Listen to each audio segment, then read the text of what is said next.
Salut Clément. Salut Mouloud, bonsoir à tous. Alors aujourd'hui, tu viens nous parler d'un bouleversant bout de gras. Mais exactement. Écoute, j'aimerais revenir sur une séquence qui a beaucoup tourné tout le week-end sur les réseaux sociaux. Ça s'est passé jeudi dernier. Jeudi dernier, Emmanuel Macron participait à un débat sur les retraites en face de Emmanuel Macron. Tu sais, il est président de la République, ah oui. tout ça, on l'a élu il y a 2 ans et demi. Il participait à un débat sur les retraites en face de 500 citoyens. Et la question la plus marquante, elle est venue de Thomas, un jeune homme, et elle ne portait pas exactement sur les retraites. Comment pouvez-vous prévoir à si long terme, alors que votre réforme ne prend pas en compte l'écologie ni quoi que ce soit?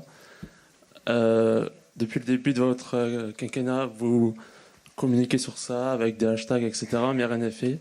Comment allez-vous adresser ces problèmes-là? Sachant que pour les jeunes comme moi, la retraite serait plutôt sauver la planète et pas cotiser, etc. Merci.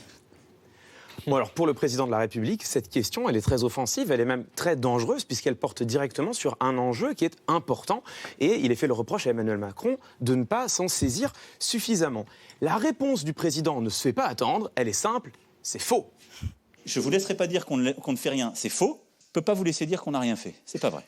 Mais ça ne se fait pas en un claquement de doigts, c'est pas vrai. Ne me dites pas que j'ai rien fait ou que je fais que des hashtags. Si la France n'avait pas été là, on était reparti pour 15 ans sur le glyphosate. Vincent Lacoste, il fait pas des hashtags.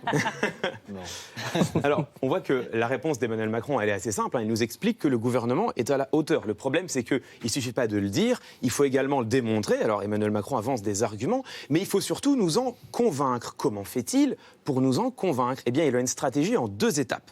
La première étape, elle se situe sur la forme de son discours. Et quand on regarde la réponse, qui dure 6 minutes, on remarque qu'il dissémine ici et là quelques éléments lexicaux bien particuliers.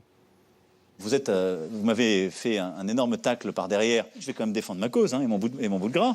À 500 km, il y a un concurrent qui, lui, a le droit d'y aller à gogo. Je l'assume à fond, parce que j'y crois. Alors, il y va à fond et il veut défendre son bout de gras. En fait, ici, ces mots-là, ils viennent pas au hasard. Emmanuel Macron profite d'une très belle opportunité qui est ouverte à lui. Il est face à un jeune. Et comme il est face à un jeune, il peut se permettre d'assouplir volontairement son langage, d'y introduire des éléments lexicaux familiers. L'intérêt, c'est qu'il se donne ainsi l'image d'un homme accessible, naturel, sincère. En d'autres termes, il crée de la sympathie chez l'auditoire. Et une fois que vous suscitez de la sympathie, vous diminuez quoi? La méfiance et donc l'esprit critique des auditeurs. Donc, il devient plus facile pour nous qui l'écoutons d'accepter ses arguments. Donc ça marche bien. Mais ce n'est pas suffisant, parce que ces arguments sont plus percutants encore si la parole de l'interlocuteur en question se trouve discréditée. Et c'est là que les choses deviennent plus subtiles. Aujourd'hui, c'est plus le temps de l'indignation, de la conscience. J'ai besoin d'une indignation qui contribue et qui aide. Il faut plutôt aider le gouvernement à le faire et à l'expliquer. Ça doit être un agenda de solution maintenant. Ça ne peut plus être un agenda d'incantation ou d'indignation. Moi, j'ai besoin de l'énergie de tout le monde. Si vous vous indignez, venez m'aider.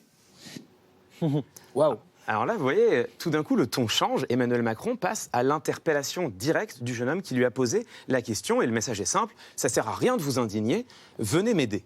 Eh bien ça, en rhétorique, ça se rapproche d'un procédé particulier qui est un peu polisson, pour le dire gentiment, qui est un peu fallacieux, si on veut le dire de manière un peu plus méchante. Ce procédé, ça s'appelle de la dichotomisation. Le principe de la dichotomisation, ça consiste à créer un faux dilemme, à présenter une situation sous la forme d'un choix entre 2 options et 2 options seulement, en laissant toutes les autres dans l'ombre. Le plus classique, c'est le fameux « soit vous êtes avec moi », soit vous êtes contre moi. Et ici, ce que dit Emmanuel Macron, c'est pas très différent. Il nous dit, soit vous venez m'aider, soit vous êtes dans une indignation stérile. Ou pour le dire autrement, vous êtes avec moi ou contre la planète. Et en disant ça, il laisse complètement dans l'ombre une autre option qui est légitime, qu'on a le droit de penser, c'est que lui ne fait pas suffisamment et que pour être pour la planète, eh bien, il faut s'opposer à l'action du président de la République. Ce qu'on voit, c'est que Emmanuel Macron, il est effectivement très habile quand il s'agit de défendre son bout de gras, comme il le dit. Il lui reste encore à nous démontrer qu'il est aussi engagé quand il s'agit de défendre le climat. Bravo Clément.